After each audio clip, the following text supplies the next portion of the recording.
We are live. You can't see what Michelle is doing below the screen here. She's had a quick wardrobe change. Too much of a backstory. You don't need to know about it. Anyway, we're having fun over here. And we are on class 24. On 2/24.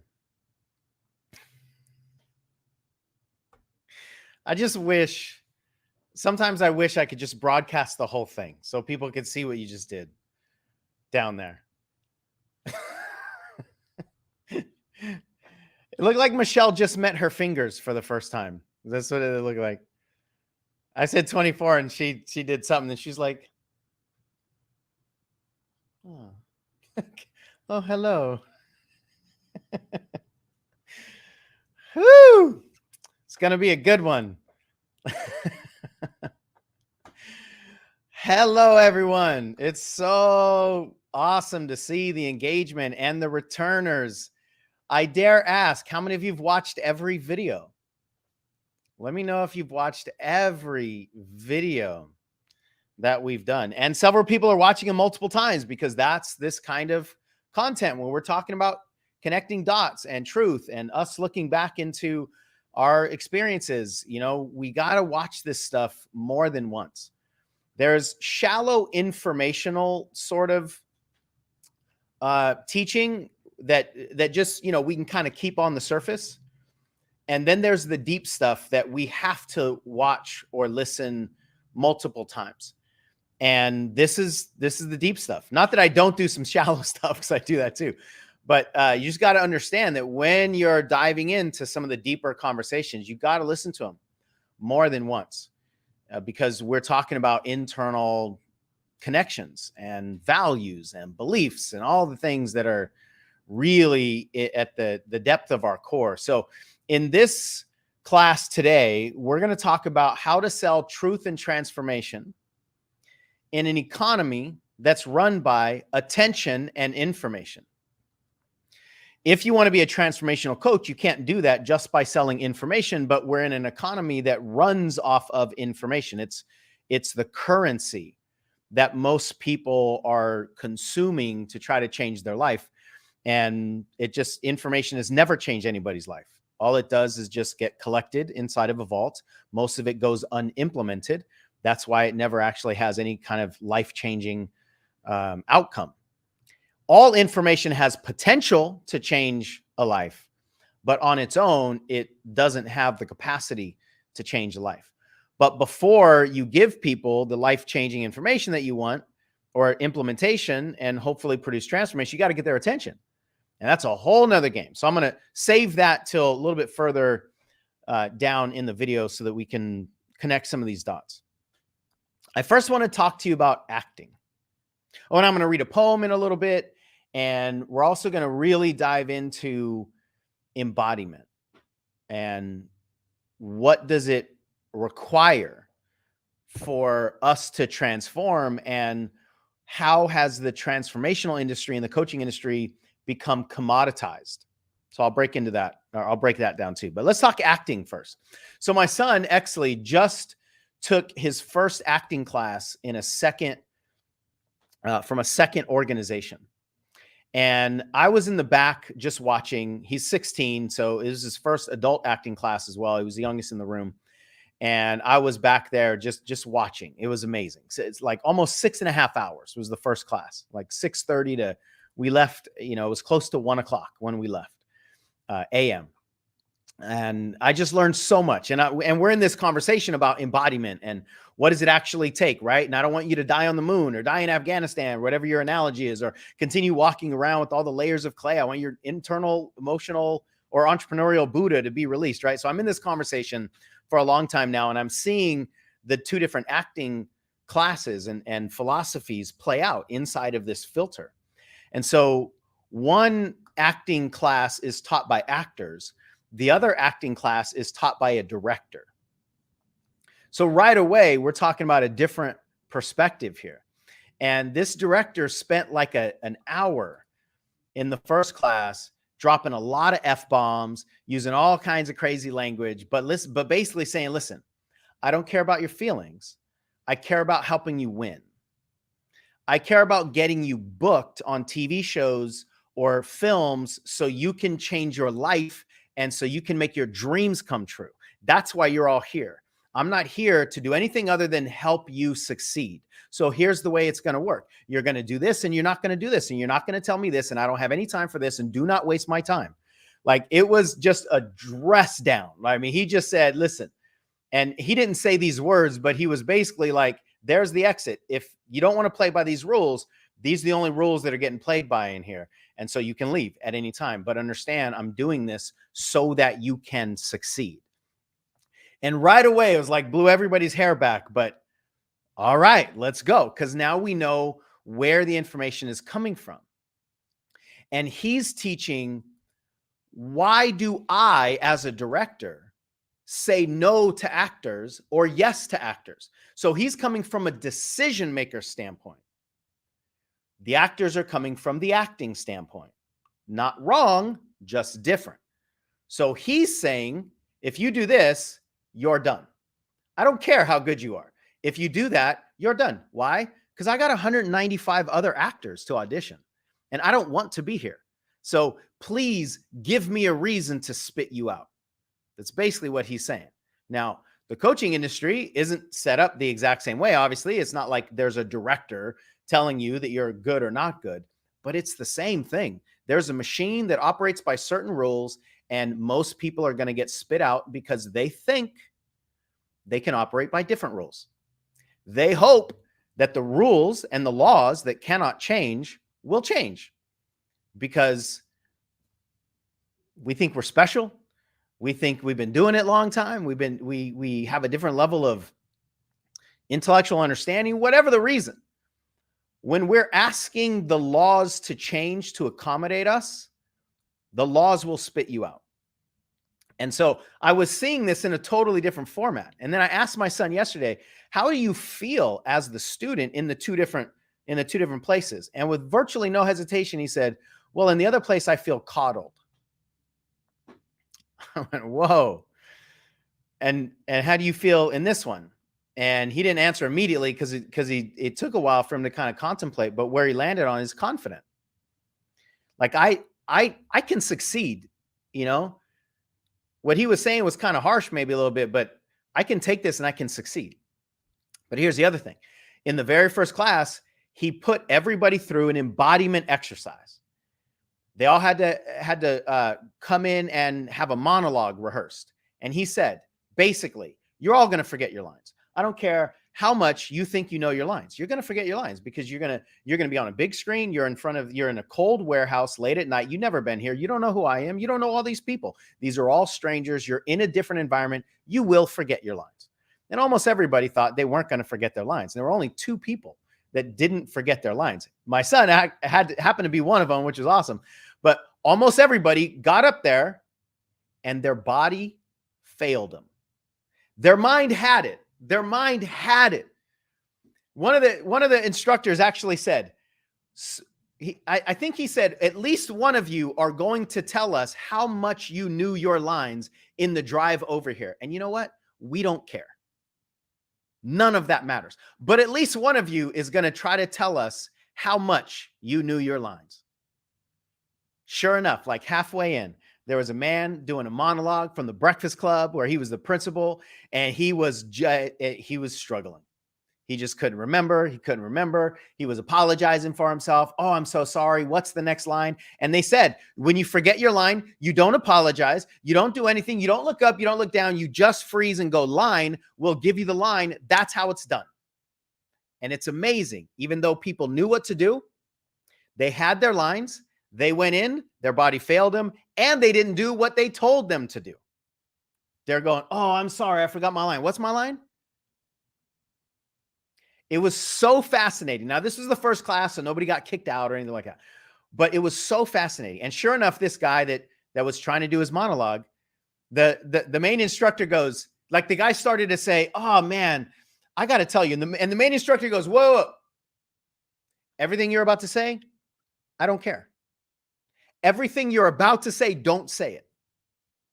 And the guy goes, no, but I got to tell you, I knew my, like, no. Stop.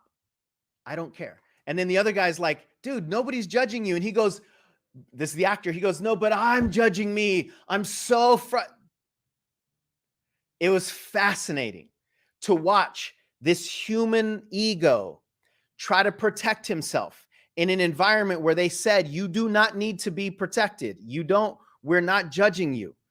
And before he said, this will happen. This is what happens when humans get in front of cameras. This is what happens. Do not do that. If you do it in an audition, they will cut you off and spit you out. And yet the need to protect was so strong in this man that he was arguing with these people real time. It was fascinating, but it's embodiment. It's everything we've been talking about. It's embodiment. Your intellect, when you hit turbulence, your intellect will be the first one to jump off the plane. And every piece of luggage that you put into the intellect, everything you trusted the intellect with will be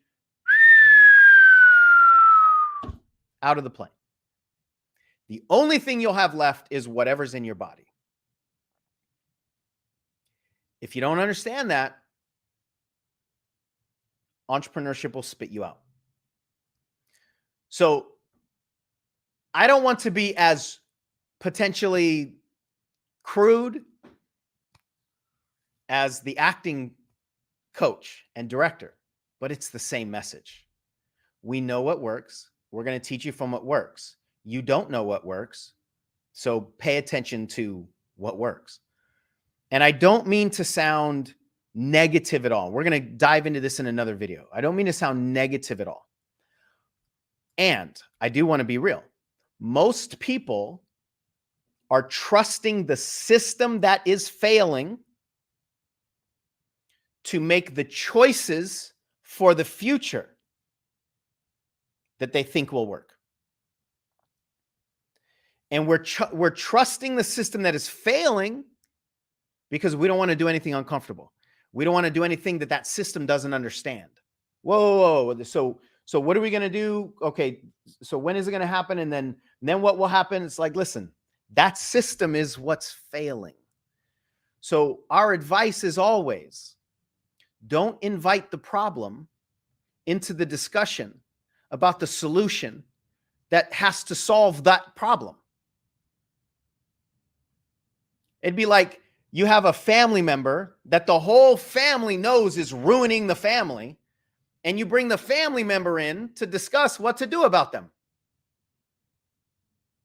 When the answer is, you need to be away, right? Like, we just need to understand the perspective that we're operating under. Now, none of this is meant to be demeaning or judgmental, because everything I've said so far, I still do. I teach it, and I still ask the failing system what it is going to approve of to change itself. I still do it because this is part of human programming. But we have to at least have awareness of when we're doing it and then be able to add in different variables. So the real question is, when we get into this embodiment work, do you want to be good or do you just want to look good? If you want to look good, you can financially succeed, because a lot of people pay for things that look good and pay for something that's going to help them look good. I believe that humans actually value looking good more than being good. Now, if you ask all humans, which would you prefer? They'll say, oh, I want to be good. But then if you look at the behavior of humans, it's very clear. No, you don't. You want to look good. Because one of the main reasons we don't do the things that will help us be good is because the process of doing that thing will cause us to not look good. So if we're more committed to looking good, we'll never do the process that's required to produce being good. I'm just speaking to you from 17 years of experience, you guys. If you know information that you're not doing, in that moment at least, you're probably valuing looking good over being good. Because how many times have you been asked to do videos? How many times do you know certain information about how to build a business or anything that's uncomfortable? If you don't do the uncomfortable thing, I can virtually promise you it's because you don't like to feel not good. You don't like to feel like a beginner. You don't like to feel like a failure. You don't like to be embarrassed. You don't like people to know that you don't know what you're talking about. All that stuff. It's the human programming. And this happens to 100% of us. 100% of us. This is not some character flaw. This is called human programming. If you are a human, you were produced by a human machine. That human machine has done this to you. It's not your fault. But you can't change it unless you first embrace it and then do the things that could actually change it. You can't just change it by going, I wish that weren't true. Like this, here it is. This is the strategy right here. I don't want it to be true. What's interesting is our internal systems actually operate like toddlers like that. Our internal system is like, no, I don't want to do it. I don't want to get in front of the camera. I don't want to feel that thing I don't want to feel. And the toddlers win because the toddlers have access to our unconscious vault. So we have to have awareness around what's happening, but then do the work that can produce the change. If you don't do the work that can produce the change, you can't have the change. But the human work is just something that most humans will decide not to. So the process of getting good is an embodied process. And it's possible for everyone. Every single person. It's possible for everybody. It's our expectations and judgments that ruin the possibility. Because we just wish it didn't feel this way, or we wish it would go faster, or we wish it would look the same as somebody else's journey that's not like us, has almost nothing in common with us, but we want our journey to look just like theirs. Bless our hearts. Like, listen, this is the human journey, you guys. I'm not talking down. I'm not judging anybody. I'm saying, listen, oh, you're a human? Oh, me too. This is what they've done to us. And if we want to change it, this is how we can change it. The transformational process, as we've been talking about so many times, requires embodiment. Embodiment and implementation, which also requires embodiment. So these two things work with each other. Without the implementation and the focus on the single person, nothing will be transformed. But the transformational coaching world, inside of the coaching world at large, has become commoditized. I've used that word a lot, but I didn't look up the definition of it until yesterday. And there's a word that literally like jarred my soul when I looked up the definition.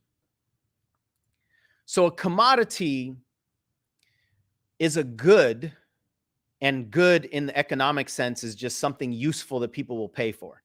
So a commodity is a good, that could be a service, a product, something like that, that is interchangeable with other goods.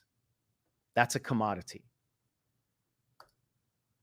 And I genuinely almost started crying when I saw the word interchangeable.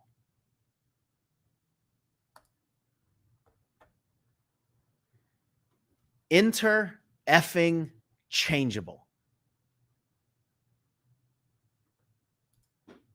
So it doesn't matter what you want to coach people on. I got a program that can interchange you with this thing. It doesn't matter who your seeker is. I got a thing that we can just take you and plug you just right in because you're not all that important or distinct or meaningful. So I can just take this little nugget and put you inside of it, and then the whole thing is going to work. This done for you idea where I can just pluck you, little meaningless interchangeable thing, and put you into this thing right here, and then it'll all work. Interchangeable. But here's the thing. That's what we're asking for. That's what we are asking for. We're not asking people to help us individually get really, really good. Now, I know a lot of you are, so this is not a broad stroke against everybody, because some of you are committed to doing the work. But for the most part, the majority of society is not. That's the only reason there's so many commoditized products, is because people pay for them. Here's one thing that happens in business. If people don't pay for something, you don't see it because it fails. And then that thing that's producing the thing that nobody buys goes away. So if you want to know what humans desire, look what's on the shelf. Supply requires demand. We demand what we are willing to pay for, and then the people supply it. So we're asking to be interchangeable. That's why phrases like one size fits all and guaranteed results and done for you and turnkey and systems, that's why those things are so valuable as marketing words, because people buy them. So we are asking to be interchangeable. And then we question why we're not interchangeable. Why are we not changing our insides? Well, it's because you're demanding to be interchangeable.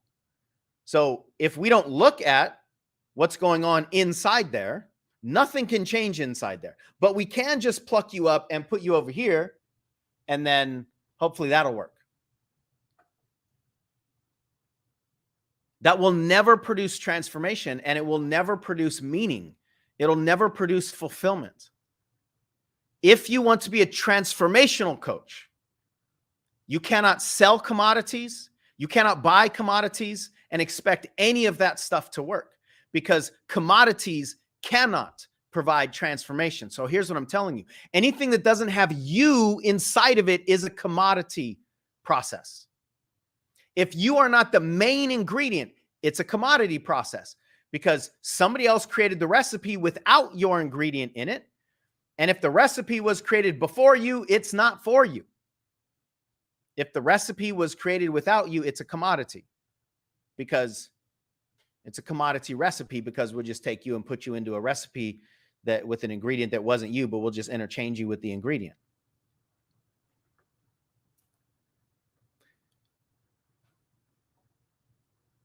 So we have to make this choice that we will no longer be commoditized.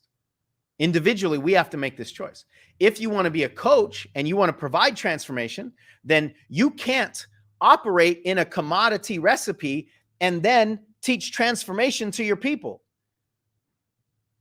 because you're commoditizing transformation.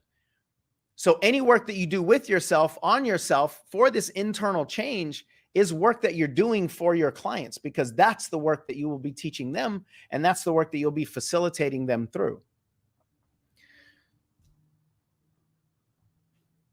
I'm going to read a poem here in a minute. Before,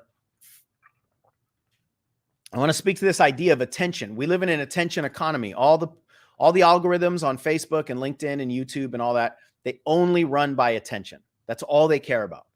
These are automated algorithms. They don't give a damn if any of the content and any of the stuff is changing anybody's lives. All they care about is how many clicks do they get. So we demand the viral, clickable content, because that's what we tell the algorithms we value. We value with our behavior. And then the algorithms go, this video got 100 likes and it's a cat falling down the stairs. This video got 3 likes, and it's somebody teaching people how to fall in love with themselves and better humanity. Cat video all day long. All day long. Because the humans want that one. Because there's 100 engagements with that one. That's how the algorithms work. So if we want transformation, we also need to learn how to get their attention first. Because if somebody's not paying attention to you, it doesn't matter what you teach. They're not paying attention to you. And that's why so many people have meaningful information, but not marketable information. Or they have meaningful information and it ends up being useless because nobody's using it. Nobody's putting it to use because nobody knows about it because they don't have their attention. Now, one of the biggest reasons that coaches fail is because they won't do the work that's required to get people's attention. We talk about doing the seeker interviews. Know who you're talking to. Know what's in their mind. The only way to get somebody's attention is to know what's in their mind. It's the only way, because it's their mind that's going to determine what they pay attention to. But that takes effort. It takes time. It takes a lot of iterations for you to really find that clicking point where you can get people's attention and then bring them in so that you can help change their life. Most people won't do that. Now, they won't do that because they don't have the body for doing that, because their intellect says, okay, we're ready to do it. And then their body goes, nope. And then that's how and where most people's dreams die. There. They just never get off the on-ramp because they just don't do the work that's required to then get onto the freeway. So that's the truth that I've experienced in 17 plus years, thousands of hours talking to so many people. And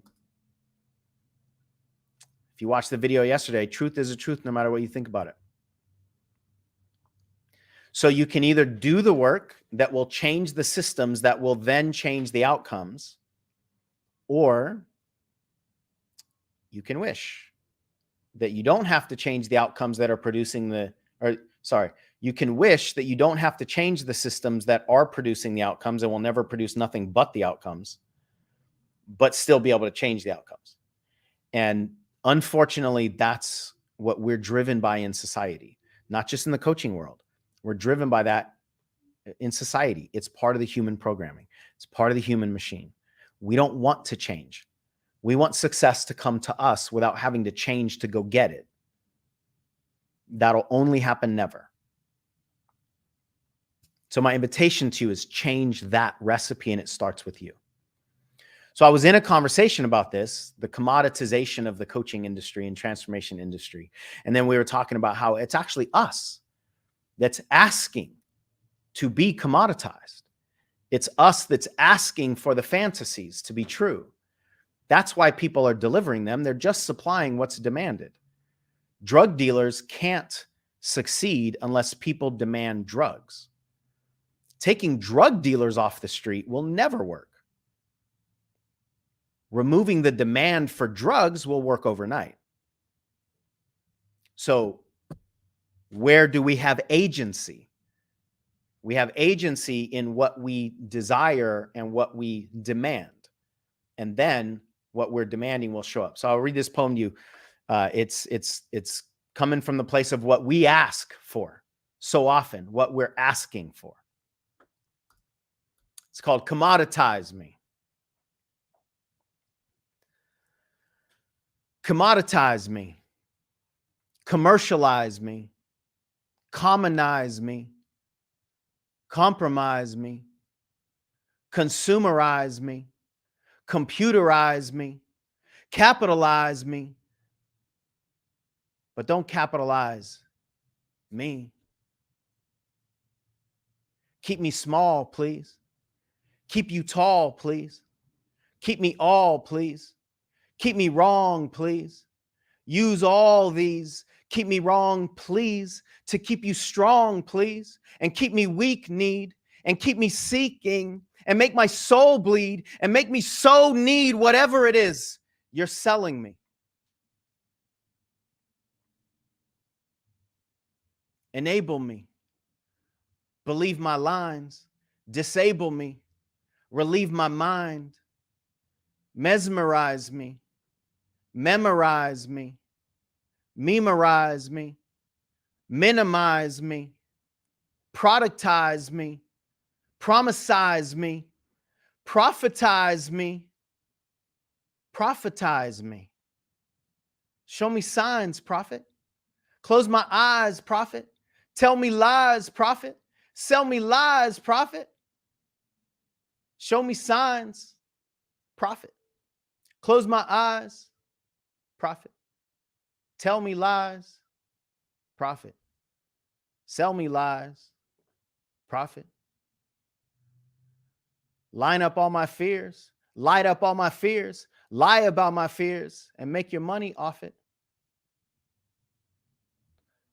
Assembly line me, never mind me, and never let me remember I'm me. Dismember my needs, dismantle my pleas, replenish my greeds, assemble your me, please. Guarantee, then deceive me. Green light, then demean me. Gaslight, then redeem me. And I'll buy whatever it is you're selling. Because I'm selling me.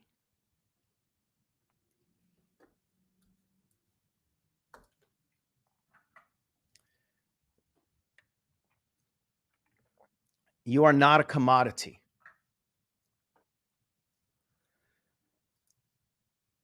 And commodities don't, the commoditization doesn't have life-changing potential.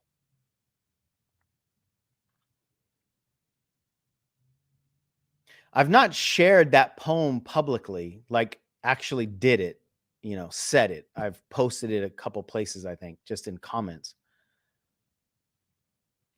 But I've read it many times, and it didn't actually like grab me as much as it just did. We're asking for it.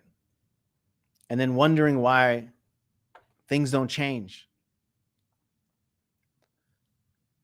For anything to change, we have to do the work that has the capacity to change the thing that we're wanting it to change, right? And if you want lives to change, yourself and other people, then you got to do the life-changing work, which again is possible for every single person. It just won't match the expectations that the systems that have created the problem will approve of. And that's confirmation.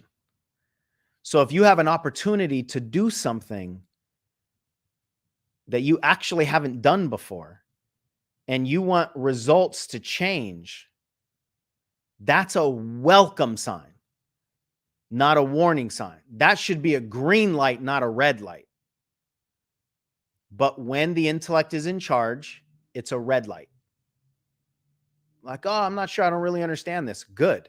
Because the system that does understand the stuff has created the life that you want to change. Good. You don't get it? Good.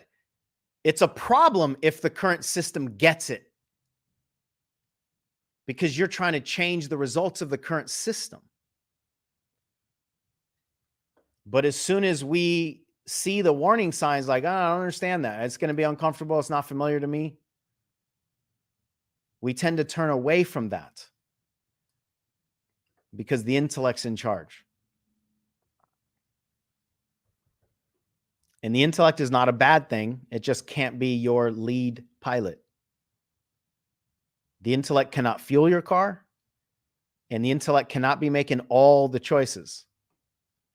Because then the best you can do is live a life of safety. That's the best you can do, because that's the entire commitment of the intellectual ego, is to protect.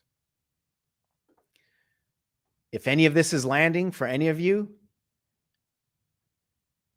you're not missing anything. You don't lack discipline or motivation. It just means you've been produced by the human learning machine, and this is what it does. The only way this is not operating in your life, the only way is if you've already done this work. That's the only way, is that you're on the other side of doing the work. You're on the other side of unprogramming and unlearning. But every single human has been programmed this way. So the question is, are you committed to actually doing the systems work? Or are you committed to just doing the symptoms work? Almost everybody will say they're committed to doing the systems work. Almost nobody does the systems work. I think that's a problem, because we actually think that we are committed, or we actually think that we are doing the systems work, but we're not producing the change. But we keep doing the thing, and we keep asking the same entity to make the same choices. But then we get frustrated because the results aren't changing. The results aren't changing because the recipe's not changing, but we think if we just knew something different, or if we just wanted the meatloaf recipe to produce chocolate chips, if we wanted it hard enough, or what if we put pictures of chocolate chips on the wall? What if we had a chocolate chip board that we looked at? Or what if we affirmed that what's coming out of the oven is a chocolate chip, what's coming out of the oven is a chocolate chip? And listen, I'm not saying anything negative about affirmations, goal posters, goals, none of that. Those are all important. And the only thing that's going to create chocolate chips is a chocolate chip recipe. So you will never affirm your way from a meatloaf recipe to chocolate chips or chocolate cake or anything other than meatloaf. But here's the beautiful thing. You don't even have to be a good cook. You just need to follow the right recipe. Most of us are not. We're frustrated with the results. My invitation, whether you do this work with me, us, our company, or somebody else, you've got to do recipe work. So I'm going to leave you with that for today. Tomorrow, class 25, we're going to go even deeper into this concept of our ego and protection and the work that we need to do. Tomorrow's video is called The Ego versus the Entrepreneur. Michelle, I got to run. If you want to come in and say anything, I see some of your reactions. You just did something with your head, like you had some ideas to share. So after I invited you in, you can't just say no, because then that would be rude to everybody. Like, no. But I'm going to leave. You don't have to say anything. I know I just put you on the spot, but I saw your physical reaction. So everyone, let me know what's landing for you. Any other questions, and I'll see you in the next video. Yeah, thank you, Sean. It was really interesting. Well, hello, everyone. It was really interesting. I've read the poem that Sean read. I haven't actually heard him speak it out loud. And just to really be with that, what came up for me immediately was I did it, right? I asked in so many words and with my actions to be commoditized. And one of the really significant shifts that happened for me inside of this personal development and business development and entrepreneurial development, one of the biggest shifts that it was really hard for me to do is that I had to take an honest assessment of myself and my actions and really admit what was actually going on. Not what I wanted, not what I wished, not what I hoped, that other people thought about me, but what is actually honestly going on? Because if we don't, when I was stuck in the cycle of denying what was actually happening, because I just thought that if I admitted that, then coming with that was going to be a lot of shame, a lot of guilt, a lot of embarrassment, a lot of judgment. I thought that admitting that was like surrendering to be stuck there. And I didn't want to do that. And I was, my first exposure into the personal development industry was more inside of the just affirm your way, right? Like, don't look at that, like look forward. All of that is valid. And right, what Sean was just saying about the meatloaf and chocolate chip cake recipe. If I didn't admit honestly what was going on, I wouldn't have the power to transform anything. And I had a personal relationship with fault. And so therefore I wanted to avoid personal responsibility, because when I was taking personal responsibility in my head, according to my old stories, that meant that I was wrong, that I was bad, that it was my fault, that I was going to get punished, right? There were a lot of stories for me around that. So part of my personal process, and please let me know if this resonates with you at all. And it's okay if it doesn't, but I want to know if you're finding like yourself and seeing yourself in anything that we're sharing, is that I had to recognize that what happened, right? What Sean was talking about, in the culture that we live in the society that we live in, it's not our fault. The transformation, however, is our responsibility. And when I shifted that, where like, I didn't do anything wrong, this is not my fault. And if I want to make changes, I need to take personal responsibility. And the first step in that was admitting what was actually going on. Honestly, what was happening. That was the first step for me of really shifting how I showed up in relationship with my business. So we can't change what we don't admit is happening. So be honest with yourself. And I challenge you to be like radically honest with yourself. And right now, you don't have to share it with anybody else. You don't have to tell anyone else. You don't have to post it on Facebook or do a video about it. You can, but you don't have to. But this is a you conversation here. This is a you relationship to say, you know what, honestly, and I'll tell y'all real, when I was first starting coaching, I wanted to look good. I did. I wanted to look good. I also wanted to be good, but I did want to look good. And when I admitted that, when I was honest about that, then I could explore why and where that was coming from and what was attached to that and do the work to unravel that, right? I wanted to be commoditized. I didn't want to be wrong. So I wanted somebody else to tell me what to do. I felt very safe inside of the employee mindset. The entrepreneur mindset terrified me. I was completely freaked out.